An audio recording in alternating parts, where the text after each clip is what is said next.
Berenice and welcome back to my channel. I am your brainy mentor and today we will be doing chapter 3 of our political science book A, that is contemporary South Asia. अब मैं आपको पहले book ए पूरी complete कराऊंगी, then will be switching on to history का part 1 complete कराऊंगी and ऐसे ऐसे हम साइमल्टेनियसली कंप्लीट करेंगे और इकोनॉमिक्स के वीडियोस में बीच बीच में लेती आती रहूंगी, ठीक है. So without wasting much time we'll be starting with this chapter contemporary South Asia. ठीक है, हम इसमें क्या पढ़ेंगे, साउथ एशियन रीजन के बारे में पढ़ेंगे. यहाँ की जो economic you can say political system क्या है उसके बारे में पढ़ेंगे और यहाँ की कंट्रीज जो हैं उनका इंडिया के साथ क्या रिलेशन है. We'll be starting about all that. ठीक है, अब ओवरव्यू में क्या गिवन है देखो. ओवरव्यू में आपको बस यही याद रखना है कि जो साउथ एशिया का रीजन है यहाँ पे बहुत ज़्यादा कॉन्फ्लिक्ट्स हैं. किस टाइप के conflicts? Border and water sharing disputes है, मतलब बॉर्डर के रिलेटेड और पानी के रिलेटेड डिस्प्यूट्स हैं, और ethnic strife and resource sharing के लिए भी डिस्प्यूट्स हैं. एथनिक स्ट्राइफ मतलब रिलीजन्स के बेस पर या फिर कास्ट क्लास के बेस पर भी डिस्प्यूट्स हैं. एंड क्या बोला था, रिसोर्स शेयरिंग मतलब किसके पास ज़्यादा पानी आएगा, किसके पास कितना रिसोर्स आएगा, उसके रिलेटेड भी डिस्प्यूट्स हैं. क्लियर है? ओके, सो फर्स्ट टॉपिक आता है about what is south Asia. South Asia क्या है, उसमें कौन सी कंट्रीज आती हैं. ठीक है, सो इधर देखो, यहाँ पर गिवन है ओवर हेयर. क्या बोला है कि South the expression South Asia usually includes the following countries. कौन सी कंट्रीज हैं? Bangladesh, Bhutan, India, Maldives, Nepal, Pakistan and Sri Lanka. ये नेम्स आपको याद रखने हैं. ठीक है, दीज आर इंपॉर्टेंट नेम्स. आपको एग्जाम में क्वेश्चन आया था what do you mean by South Asia. ठीक है, you are going to write these names. ठीक है, अब जो साउथ एशिया की बाउंड्रीज हैं वो कैसी हैं देखो. नॉर्थ में है हिमालयास. ठीक है, इंडियन ओशन हमारा साउथ में है. ठीक है, Arabian sea in the west and bay of Bengal in the east. Clear? अब आगे आता है about the political systems. Okay, so यहाँ देखो Pakistan and Bangladesh have experienced both civilian and military rulers. ठीक है, पाकिस्तान और बांग्लादेश में सिविलियन मतलब डेमोक्रेसी भी हुई है एंड मिलिट्री रूल भी हुआ है. ठीक है, और बांग्लादेश डेमोक्रेसी है कोल्ड वॉर के बाद से. ठीक है, और हमारा जो इंडिया है और हमारा जो श्रीलंका है वो स्टार्टिंग से ही डेमोक्रेटिक कंट्रीज हैं, वहां पर स्टार्टिंग से ही डेमोक्रेसी है. ठीक है, अब नेपाल जो हमारा पाकिस्तान है वहां पर क्या हुआ था, वहां पर 1999 में मिलिट्री कूप हुआ था, मतलब मिलिट्री ने अपना रूल इस्टेब्लिश किया था. ठीक है, एंड नेपाल 2006 तक एक कॉन्स्टिट्यूशनल मोनार्की था, मतलब कि किंग भी था वहां पर. ठीक है, अब 2008 में नेपाल में क्या होता है, इन 2008 जो नेपाल की मोनार्की है ना वो क्या हो जाती है, वो एबॉलिश हो जाती है और नेपाल में क्या आती है, डेमोक्रेसी आती है. Nepal emerged as a democratic republic. Dates याद रखनी है, इस चैप्टर की डेट्स बहुत इंपॉर्टेंट हैं. क्लियर है? अब नेक्स्ट आता है अबाउट भूटान कॉन्स्टिट्यूशनल मोनार्की बनी इन 2008, मतलब किंग और डेमोक्रेसी साथ साथ में है. ठीक है, एंड मालदीव्स है वो एक सल्तनत थी टिल 1968. सल्तनत मतलब सुल्तान का रूल था या फिर किंग का रूल था. ठीक है, एंड इन जून 2005 क्या होता है, जो पार्लियामेंट है ना मालदीव्स की वो वोट करती है और मल्टी पार्टी सिस्टम के लिए, डेमोक्रेसी के लिए वोट करती है. ठीक है, एंड उसके बाद हमारी मालदीव्स क्या बन जाती है, अ डेमोक्रेटिक कंट्री. ठीक है, इंपॉर्टेंट पार्टी कौन थी, पॉलिटिकल पार्टी मालदीव्स में, it was the Maldivian democratic party, जो एक इंपॉर्टेंट पार्टी थी. ठीक है, और ये जो एमडीपी थी ना, मालदीवियन डेमोक्रेटिक पार्टी, इसने 2018 के इलेक्शंस भी जीते थे इन मालदीव्स. क्लियर है? सो गाइज, जिनके आगे मैंने स्क्वेयर्स लगाए हैं ये डेट्स बहुत इंपॉर्टेंट हैं, इनको अच्छे से करना है. ठीक है, यहाँ पे आपको फराक्का ट्रीटी के बारे में पता होना चाहिए जो इंडिया और बांग्लादेश के बीच में हुई थी. I am going to explain everything about it. और इंडस वाटर ट्रीटी ये भी बहुत इंपॉर्टेंट है. और इम्पॉर्टेंट क्या है, द शिमला एग्रीमेंट. ये 3 बहुत इंपॉर्टेंट ट्रीटीज हैं. एंड देन एक और आता है द आगरा समिट, यहाँ पर नीचे है ओवर हेयर. आगरा समिट जो हुई थी वाजपेयी और मुशर्रफ के बीच में और अनसक्सेसफुल हुई थी. So these are the important dates which you have to remember. Exam में ये आती ही आती हैं. क्लियर है. अब जो फर्स्ट कंट्री जिसके बारे में हम पढ़ेंगे दैट इज पाकिस्तान. अब पाकिस्तान में कुछ टाइम के लिए डेमोक्रेसी थी, कुछ टाइम के लिए मिलिट्री रूल था, बट 2008 के बाद से पाकिस्तान में डेमोक्रेसी ही है. क्लियर. अब देखो, पाकिस्तान में सबसे पहला रूल आता है जनरल अयूब खान का. ये एक मिलिट्री रूलर थे. ठीक है. अब क्या होता है, देखो गाइस, ये जो है ना, ये पूरी टाइमलाइन होगी. You can make it in your notebook, easily learn हो जाएगी. ठीक है. अब देखो, पहले आते हैं जनरल अयूब खान. ये होते हैं हमारे मिलिट्री रूलर. ठीक है. अब इनको अपना ऑफिस, इनको अपनी पोस्ट छोड़नी पड़ती है. रीजन, बहुत डिससेटिस्फैक्शन थी उनके रूल के अगेंस्ट. मतलब people did not like his rule. ठीक है. तो वो अपनी पोस्ट को छोड़ देते हैं. ठीक है. उसके बाद फिर से मिलिट्री टेक ओवर होता है. उसके बाद आते हैं जनरल याहिया खान. ठीक है. Very important, general Yahya Khan. इनके टाइम पर बांग्लादेश क्राइसिस होता है और इंडिया और पाकिस्तान का वॉर होता है इन 1971. ये इंपॉर्टेंट है इंडिया पाकिस्तान के वॉर के बारे में. ठीक है. अब जब ये वॉर हो जाता है, पाकिस्तान हार जाता है, तो क्या होता है, जुल्फिकार अली भुट्टो, जुल्फिकार अली भुट्टो के टाइम पर आती है डेमोक्रेसी. ठीक है. जुल्फिकार अली भुट्टो रूल करते हैं 1971 से लेके 1977 तक. ठीक है. इसके बाद फिर से जुल्फिकार अली भुट्टो को रिमूव कर दिया जाता है और फिर आते हैं जनरल जिया उल हक. कब आते हैं, 1977 में. ठीक है. अब इनके टाइम पर क्या होता है, प्रो डेमोक्रेसी मूवमेंट्स होते हैं. मतलब लोग डेमोक्रेसी के लिए मतलब प्रोटेस्ट करना स्टार्ट कर देते हैं कि हमें डेमोक्रेसी चाहिए.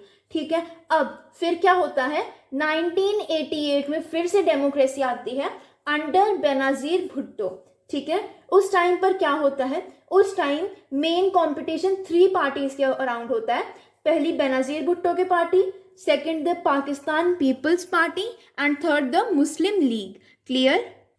अब क्या होता है, 1999 में फिर से आर्मी स्टेप्ड इन अगेन. मतलब आर्मी का फिर से रूल आ जाता है 1999 में. एंड जनरल परवेज मुशर्रफ, वो नवाज शरीफ जो हमारे प्राइम मिनिस्टर थे उस टाइम पे, उनको रिमूव कर देते हैं. एंड इन 2001 वो खुद को प्रेसिडेंट बना देते हैं पाकिस्तान का. आपको पता है जनरल परवेज मुशर्रफ, अभी रिसेंटली उनकी डेथ हुई थी in Dubai. Everybody knows about it, है ना. एंड नवाज शरीफ कौन है, he was the prime minister of Pakistan before Imran Khan, है ना. अब इमरान खान थे पहले, उसके बाद अब कौन से आए हैं, Shahbaz Sharif, who is the brother of Nawaz Sharif. ठीक है. क्लियर है. अब आगे देखो क्या है. अब क्या बोलता है कि there are very much factors. कुछ ऐसे फैक्टर्स हैं जिनसे पता चलता है कि हमारे पाकिस्तान जो है वहाँ पे स्टेबल डेमोक्रेसी क्यों इस्टेब्लिश नहीं होती. ठीक है. पहला फैक्टर आता है social dominance of military, clergy and land owning aristocracy. ठीक है. ये तीनों चीज़ें बहुत डोमिनेट करती हैं पाकिस्तान को. इसलिए वहाँ पर क्या नहीं आती, वहाँ पर डेमोक्रेसी इस्टेब्लिश नहीं हो पाती. ठीक है. अब क्या बोलता है, पाकिस्तान का जो इंडिया के साथ कॉन्फ्लिक्ट है उससे क्या हुआ है, जो प्रो मिलिट्री ग्रुप्स हैं वो बहुत पावरफुल हो गए हैं.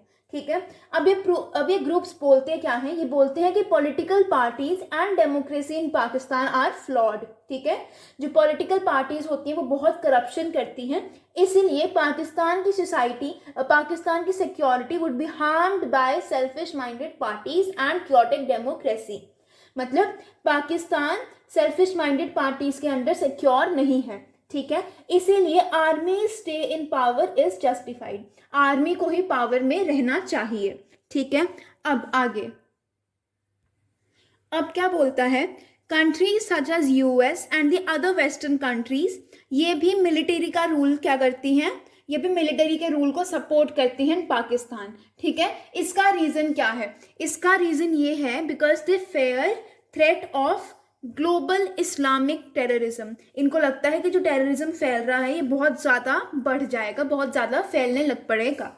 ठीक है. और क्या कहते हैं, इनको ये लगता है कि जो पाकिस्तान का न्यूक्लियर आर्सेनल है ना, मतलब न्यूक्लियर बॉम्ब्स वगैरह जो भी पाकिस्तान के पास हैं वो टेररिस्ट ग्रुप्स के हाथ में चले जाएंगे. And that is why the military regime in Pakistan has been seen as a protector of western interests in western Asia and South Asia. मतलब अगर मिलिट्री रूल रहेगा पाकिस्तान में तो फिर कोई भी मिस हैपनिंग नहीं होगी, टेररिज्म इतना ज़्यादा एक नेक्स्ट लेवल पे नहीं बढ़ जाएगा. क्लियर. अब next moving on to democracy in Bangladesh. ठीक है. ओके, सो पहले समझ लो कि क्या होता है, what do you mean bye democracy in Bangladesh. ठीक है, तो देखो Bangladesh was a part of your Pakistan. ठीक है, अब आपको पता है बांग्ला, मैं पता नहीं क्या लिखी जा रही हूँ. So Bangladesh was a part of your Pakistan. ठीक है, अब जो हमारा पाकिस्तान था ना, Pakistan on the time of emergency जब पार्टीशन हुआ था तो पाकिस्तान में दो टेरिटरीज कही थी. One was West Punjab and the other one was East Bengal and Assam. ठीक है, सम एरियाज ऑफ असम. अब क्या हुआ, this became your West Pakistan, this became your East Pakistan. इतना क्लियर है. अब देखो अकॉर्डिंग टू बुक हम चलते हैं क्या बोलते हैं. यहाँ पर भी वही लिखा है कि Bangladesh it was a part of Pakistan. कब तक, 1947 से लेके 1971 तक. ठीक है, बांग्लादेश में कौन से पार्ट्स आते हैं, बंगाल एंड असम. ठीक है, पार्टीशन एरियाज ऑफ बंगाल मतलब ईस्ट बंगाल और असम आता है बांग्लादेश में. ठीक है, अब जो हमारे मतलब you can say east Pakistan जिसको हम बोलते हैं उसी को ही बांग्लादेश बोलते हैं अब. तो जो ईस्ट पाकिस्तान के लोग थे ना, वो क्या होते थे, वो बहुत परेशान हो गए थे क्योंकि जो वेस्ट पाकिस्तान के लोग थे, जो वेस्ट पंजाब के लोग थे, वो क्या करते थे, वो डोमिनेट करते थे एंड उर्दू लैंग्वेज को उन पर इम्पोज करते थे, ज़बरदस्ती उन पर थोपते थे उर्दू लैंग्वेज को. ठीक है, फिर क्या होता है, जो हमारा ईस्ट पाकिस्तान होता है वहाँ पर प्रोटेस्ट स्टार्ट हो जाती हैं अगेंस्ट वेस्ट पाकिस्तान. ठीक है, तो क्या होता है, वो क्या डिमांड करते हैं कि हमें एडमिनिस्ट्रेशन में फेयर रिप्रेजेंटेशन दो, हमारा भी कोई प्राइम मिनिस्टर वगैरह बनाओ. और वो क्या बोलते हैं, जो हमारा शेख मुजीबुर रहमान थे ना, जो लीड करते हैं इस स्ट्रगल को, ईस्ट पाकिस्तान की स्ट्रगल को, वो क्या बोलते हैं कि हमारे ईस्टर्न रीजन को ऑटोनॉमी मिलनी चाहिए, थोड़ी फ्रीडम मिलनी चाहिए. ठीक है, अब 1970 में इलेक्शंस होते हैं उस पाकिस्तान में. ठीक है, ईस्ट एंड वेस्ट पाकिस्तान में इलेक्शंस होते हैं. ठीक है, तो ईस्ट पाकिस्तान में क्या होता है, जो हमारी शेख मुजीबुर रहमान की पार्टी थी, हमारी अवामी लीग जो थी, वो जीत जाती है. ठीक है, it secured a majority in the proposed constituent assembly, majority मिलती है एंड वो जीत जाती है. ठीक है, बट जो वेस्ट पाकिस्तानी लीडरशिप थी उन्होंने मना कर दिया कि नहीं, इनको हम लीडर्स नहीं बनाएंगे. ठीक है, शेख मुजीबुर रहमान को अरेस्ट कर लिया जाता है. ठीक है, ये सब किसके टाइम पीरियड में हो रहा था, in the time period of general Yahya Khan.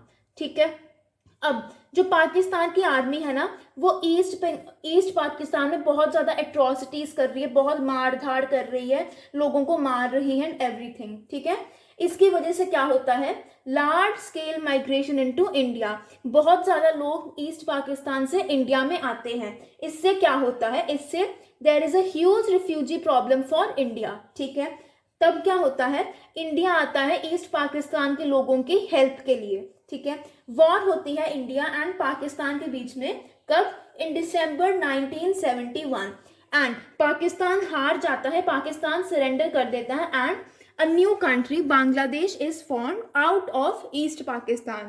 East Pakistan ही चलकर बांग्लादेश बनता है. क्लियर.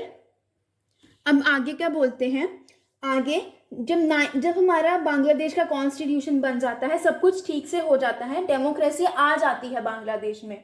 फिर 1975 में क्या होता है, जो हमारे शेख मुजीबुर रहमान थे उनका दिमाग थोड़ा हिल जाता है, थोड़ा मतलब सरक जाता है दिमाग जिसको हम बोलते हैं. तो क्या होता है, वो पार्लियामेंट्री फॉर्म ऑफ गवर्नमेंट से प्रेसिडेंशियल फॉर्म ऑफ गवर्नमेंट में चले जाते हैं और सारी पार्टीज खत्म कर देते हैं, एक ही पार्टी रह जाती है, उनकी अपनी party, the Awami League. He abolished all parties except his own, the Awami League. ठीक है, अब क्या होता है, अगस्त 1975 में उनको असैसिनेट कर दिया जाता है, उनको मार दिया जाता है. ठीक है, मिलिट्री मार देती है उनको, मतलब आर्मी ही मार देती है. ठीक है, फिर हमारे नए रूलर आते हैं जिया उर रहमान, जो कि एक मिलिट्री रूलर होते हैं. ठीक है, अब इन्होंने कौन सी पार्टी बनाई थी, द बांग्लादेश नेशनल पार्टी. ठीक है। अब यहाँ पर इलेक्शंस होते हैं और वो जीत जाते हैं elections in 1975। But what happens, ये भी, इनको भी मार दिया जाता है, इनको भी असैसिनेट कर दिया जाता है। एंड देन उसके बाद आते हैं लेफ्टिनेंट जनरल HM इरशाद, ये बनते हैं हमारे बांग्लादेश के लीडर। ठीक है। अब जिस टाइम पे ये लीडर बनते हैं ना, उस टाइम पे क्या होता है, people of Bangladesh soon rose in support of demand for democracy. Bangladesh के लोग इकट्ठे हो जाते हैं, प्रोटेस्ट करते हैं कि हमें डेमोक्रेसी चाहिए। तो क्या होता है, इरशाद जो होते हैं उनको रिमूव हो जाते हैं प्रेसिडेंटशिप से। ठीक है। Mass public protest made Ershad step down in 1990 में वो हट जाते हैं लीडरशिप से। एंड 1991 में इलेक्शंस होते हैं, उसके बाद से ही हमारे बांग्लादेश में डेमोक्रेसी चलती आ रही है। ठीक है। अब moving on to Nepal.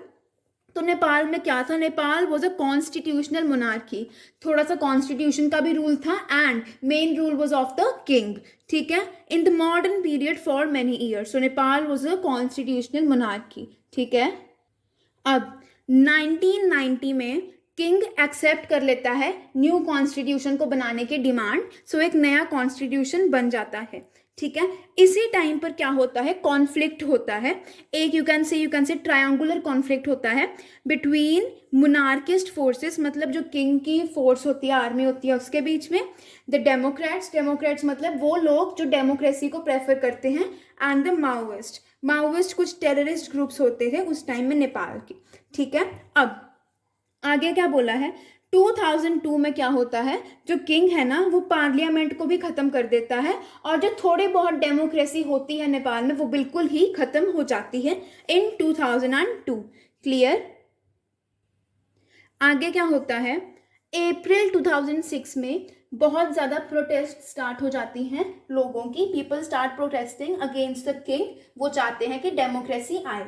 So king को फोर्सफुली हाउस ऑफ रिप्रेजेंटेटिव्स को वापस लाना पड़ता है, पार्लियामेंट को वापस लाना पड़ता है। और ये जो सारी प्रोटेस्ट हो रही थी, ये कौन लीड कर रहा था, it was led by the 7 party alliance, the Maoist and the social activist, ये सभी मिलकर इस प्रोटेस्ट को लीड कर रहे थे। ठीक है। तो क्या करता है, जो किंग है उसको मजबूरी में पार्लियामेंट को वापस लाना पड़ता है। ठीक है। सो फाइनली जो माओइस्ट ग्रुप्स होते हैं वो कहते हैं कि ठीक है, अब हम आर्म्ड स्ट्रगल नहीं करेंगे, वेपन्स के साथ लड़ाई नहीं करेंगे। एंड 2008 में हमारा नेपाल डेमोक्रेटिक रिपब्लिक बन जाता है, मोनार्की बिल्कुल इस्टेब्लिश हो जाती है। और 2015 में नेपाल में एक न्यू कॉन्स्टिट्यूशन भी आ जाता है। ठीक है। अब नेक्स्ट टॉपिक है एथनिक कॉन्फ्लिक्ट एंड डेमोक्रेसी इन श्रीलंका। श्रीलंका में स्टार्टिंग से ही डेमोक्रेसी है, बट प्रॉब्लम है एथनिक कॉन्फ्लिक्ट, मतलब अलग अलग क्लासेस के बीच में कॉन्फ्लिक्ट होना। ठीक है। So conflict was between the Sinhalas and Tamilians, ये हमने क्लास 10th में की हुई है केस स्टडी, है ना। सो जो सिन्हाला के लोग थे ना, सिन्हाला पीपल, वो कहते थे कि तमिल्स को कंसेशंस नहीं मिलनी चाहिए क्योंकि जो श्रीलंका है it belongs only to the Sinhala people. ठीक है। वो तमिल्स के साथ बहुत डिस्क्रिमिनेशन करते थे। तो इसकी वजह से क्या होता है, मिलिटेंट तमिल नेशनलिज्म स्टार्ट हो जाती है। ठीक है। Tamils get enrolled in military activities, वो टेररिस्ट एक्टिविटीज में भाग लेना स्टार्ट कर देते हैं। तो 1983 से एक मिलिटेंट ऑर्गेनाइजेशन जिसको हम बोलते हैं liberation tigers of Tamil Eelam, ठीक है, ये आ जाता है। और ये क्या डिमांड करता है, it demands for Tamil Eelam. Tamil Eelam क्या है, अलग से एक सेपरेट कंट्री तमिल्स के लिए। ठीक है। श्रीलंका के जो तमिल लोग हैं उनके लिए अलग से कंट्री जिसको वो बोला गया है तमिल ईलम। ठीक है। अब 1987 में क्या होता है, इंडिया के गवर्नमेंट वहां पर इंटरफेयर करती है उनके मैटर्स में। ठीक है। तो हमारी आर्मी जाती है श्रीलंका में। ठीक है। बट फिर भी कोई सॉल्यूशन नहीं निकलता और 1989 में हमारी पीस कीपिंग फोर्स जो वहां पर गई थी श्रीलंका में, उसको भी वापस आना पड़ता है विदाउट अटेनिंग इट्स ऑब्जेक्टिव। ठीक है। But finally many international countries जैसे कि Norway, Iceland and Scandinavian countries वो पार्ट लेती हैं इस प्रॉब्लम में। एंड 2009 में LTTE खत्म हो जाता है, मिलिटेंट ऑर्गेनाइजेशन खत्म हो जाता है। ठीक है, अब यहाँ पर क्या बोला गया है कि Sri Lanka one of the first developing countries है हमारे एशियन रीजन की, जहाँ पर जिसने पॉपुलेशन को प्रॉपरली कंट्रोल किया हुआ है और जिसकी जीडीपी भी बहुत अच्छी है। ठीक है, विद दिस ये टॉपिक भी खत्म होता है। अब next topic we have is India Pakistan conflicts. Okay, अब इस टॉपिक में हम देखेंगे कि इंडिया और पाकिस्तान में किन किन चीज़ों को लेकर लड़ाई है। ठीक है, जो मैं पढ़ाऊंगी वही पढ़ना है, एक्स्ट्रा पढ़ोगे कोई फायदा नहीं होगा, वो एक्स्ट्रा ही लिखा हुआ है। ठीक है, सबसे पहली चीज़ क्या है, लड़ाई का मुद्दा क्या है, कश्मीर। ठीक है, अब 1947 और 1965 में जो इंडिया और पाकिस्तान के वॉर हुए थे उससे भी कोई सॉल्यूशन नहीं निकलता है, बट जो 1947 वॉर होता है उससे क्या होता है, हमारा कश्मीर डिवाइड हो जाता है into 2 parts. First part is Pakistan occupied Kashmir and the second part is Indian province of Jammu and Kashmir. ठीक है, ये डिवाइड हो जाता है, divided by the line of control. ठीक है, अब सेकेंड इशू आता है इंडिया और पाकिस्तान के बीच में, that is control of the Siachen glacier and और इशू आता है एक्विजिशन ऑफ आर्म्स, मतलब किसके पास ज्यादा वेपन्स हैं, किसके पास कम है। ठीक है, 1998 में इंडिया ने न्यूक्लियर टेस्ट कंडक्ट किए थे पोखरन में। मूवी देखी होगी the untold story of Pokhran, जो सत्यमेव जयते, I don't know the name, उसकी है, क्या नाम है, जॉन अब्राहम की मूवी है, और इसके रिलेटेड ही है, न्यूक्लियर एक्सप्लोजन के रिलेटेड ही है। ठीक है, इसके थोड़े दिनों बाद ही पाकिस्तान भी अपना फर्स्ट न्यूक्लियर अटैक कर देता है, फर्स्ट न्यूक्लियर टेस्ट करता है, फर्स्ट न्यूक्लियर टेस्ट कर देता है। ठीक है, अब जो इंडिया के गवर्नमेंट है ना, वो पाकिस्तान की गवर्नमेंट को ब्लेम करती है। कौन से इश्यूज में, फर्स्ट इशू ये है कि पाकिस्तान कश्मीर के मिलिटेंट्स को क्या प्रोवाइड करता है, आर्म्स मतलब वेपन्स प्रोवाइड करता है, ट्रेनिंग देता है और मनी देता है। ठीक है, और पाकिस्तान ने खालिस्तानी मिलिटेंट्स, जो 1985 वाला टाइम था ना, इन पंजाब के लोगों को पता होगा, तो पंजाब में जो खालिस्तानी रूल बहुत चल पड़ा था, उसमें भी पाकिस्तान का ही हाथ था। वो पाकिस्तान खालिस्तानी मिलिटेंट्स को आर्म्स एंड एमुनिशंस प्रोवाइड करता था। और क्या बोला है, जो पाकिस्तान की स्पाई एजेंसी है, कौन सी, द इंटर सर्विसेज इंटेलिजेंस, वो भी इंडिया के अगेंस्ट कुछ ना कुछ कैंपेन्स चलाती रहती है। ठीक है, अब जो पाकिस्तान है ना, वो भी ब्लेम करता है इंडिया को। वो क्या बोलता है कि इंडिया जो है वो सिंध और बलूचिस्तान में प्रॉब्लम्स क्रिएट कर रहा है। ठीक है, अब इंपॉर्टेंट डेट आती है 1960। यहाँ पर क्या हुआ था, इंडिया और पाकिस्तान ने इंडस वाटर्स ट्रीटी साइन की थी with the help of World Bank. Important date है, ये आ सकती है आपको एग्जाम्स में। ठीक है, 1960 में इंडस वाटर्स ट्रीटी को साइन किया गया था। ठीक है, अब एक और प्रॉब्लम आती है, एक और इशू है, that is demarcation line in sir creek in the run of Kutch. ये भी इंपॉर्टेंट इशू है जिसकी वजह से लड़ाइयाँ चल रही हैं बिटवीन इंडिया एंड पाकिस्तान। अब नेक्स्ट टॉपिक आता है about India and it's other Nations. पहले हमने इंडिया पाकिस्तान के रिलेशंस पढ़े, अब बाकी नेशंस के साथ, बाकी जो हमारे साउथ एशिया के रीजन हैं, नेशंस हैं, उनके साथ इंडिया के कैसे रिलेशंस है। ठीक है, so firstly we will be studying about India and Bangladesh. यहाँ पर इट इज गिवन, क्या बोला गया है, governments of India and Bangladesh, इनके बीच में किस चीज़ के लेकर लड़ाई है, between sharing of Ganga and Brahmaputra river water. इस चीज़ को लेकर लड़ाई है बिटवीन इंडिया एंड बांग्लादेश। ठीक है, और क्या रीजन है कॉन्फ्लिक्ट के, रीजन क्या है, जो बांग्लादेश है वो इलीगल इमिग्रेशन को रोकता नहीं है इंडिया में। ठीक है, और वो क्या करता है, anti Indian Islamic fundamentalist groups को सपोर्ट करता है, मतलब जो मिलिटेंट ग्रुप्स होते हैं उनको सपोर्ट करता है। ठीक है, so these are the important reasons why India और बांग्लादेश के बीच में कॉन्फ्लिक्ट्स हैं। ठीक है, अब बांग्लादेश कहता है कि जो इंडिया है it behaves like a regional bully over the sharing of reverse waters. River water की वजह से जो प्रॉब्लम क्रिएट्स हो रही है उसके रिस्पॉन्सिबल कौन है, उसके लिए रिस्पॉन्सिबल है इंडिया, ये कहता है हमारा बांग्लादेश। ठीक है, अब क्या बोला गया है, देखो डिफरेंसेस तो हैं but India and Bangladesh they cooperate on many issues. ठीक है, अब Bangladesh is a part of India's look east policy that wants to link up with south east Asia via Myanmar. ठीक है, बांग्लादेश और इंडिया के अच्छे रिलेशंस भी हैं, बांग्लादेश लुक ईस्ट पॉलिसी का भी पार्ट है। ठीक है, अब नेक्स्ट यहाँ पर आता है नेपाल और इंडिया की रिलेशनशिप। तो आपको भी पता है, you can travel to Nepal without any passport, without any visa, ठीक है। इसका मतलब क्या है, इंडिया और नेपाल की रिलेशनशिप बहुत अच्छी है।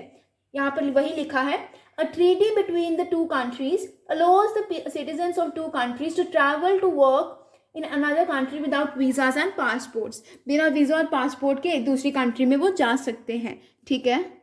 अब क्या आता है, देखो अब इन दोनों नेशंस के बीच में भी कॉन्फ्लिक्ट्स हुए हैं, ट्रेड रिलेटेड डिस्प्यूट्स हुए हैं इंडिया और नेपाल के बीच में भी, ठीक है। और नेपाल और चाइना के ग्रोइंग रिलेशंस, मतलब नेपाल और चाइना के रिलेशंस अच्छे हो रहे हैं, ये भी इंडिया के लिए प्रॉब्लम है, ठीक है। अब आगे आता है बिटवीन इंडिया एंड श्रीलंका।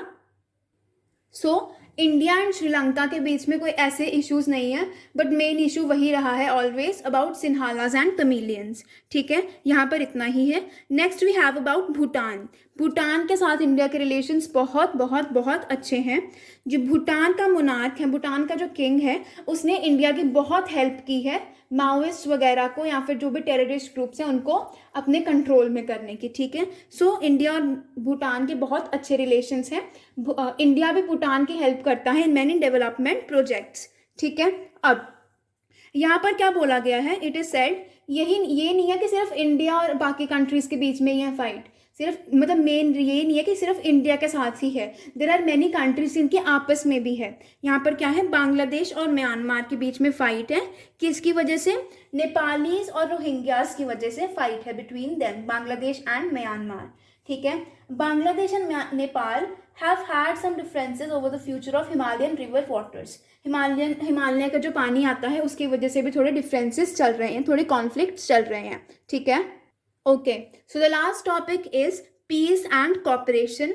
यहाँ पर हम पढ़ेंगे अबाउट सार्क, जिसका फुल फॉर्म है South Asian Association for Regional Cooperation, ठीक है। एक रीजनल ऑर्गेनाइजेशन है साउथ एशिया की कंट्रीज के बीच में, ठीक है। कब स्टार्ट हुआ था, 1985 में स्टार्ट हुआ था, ठीक है। बट क्या रीजन है, मतलब हमारे सार्क में इतनी ज़्यादा सक्सेस नहीं हुई, ठीक है। बट सार्क के जो मेंबर्स हैं उन्होंने क्या साइन किया, SAFTA agreement, South Asian Free Trade Agreement sign किया, जिससे पूरे साउथ एशिया में एक फ्री ट्रेड जोन होगा। आप मतलब फ्रीली आप ट्रेड कर सकते हो, ठीक है, with in the countries of south Asia, ठीक है। अब आगे देखो क्या बोला गया है, लुक एट दिस पैराग्राफ। यहाँ पर बोला गया है कि ये जो साफ्टा एग्रीमेंट था ये कब साइन किया गया, इन 2004, ठीक है। 2004 में साइन किया गया और इफेक्ट में कब आया, 1 जनवरी 2006, ठीक है। साफ्टा का मेन एम क्या है, इन लोअरिंग द ट्रेड टैरिफ्स, मतलब ट्रेड के टैक्स को कम करना, that is the main M, ठीक है। अब जो हमारे इंडिया के नेबरिंग कंट्रीज हैं वो कहता है कि साफ्टा से इंडिया हमारी मार्केट्स को इन्वेड कर लेगा, हमारी मार्केट्स को अपने कब्जे में कर लेगा, इसलिए वो साफ्टा को इतना प्रेफरेंस नहीं देते हैं। क्लियर। तो गाइज विद दिस टॉपिक हमारा पूरा चैप्टर खत्म हो गया है। आई होप आपको अच्छे से समझ आया होगा। अगर समझ आया है तो do like, share and subscribe to the channel. इसके नोट्स भी मैं प्रोवाइड कर दूंगी, you can click on the link and check them. Description में भी लिंक दे दूंगी मैं। I hope you like the video. Thanks for watching, have a great day.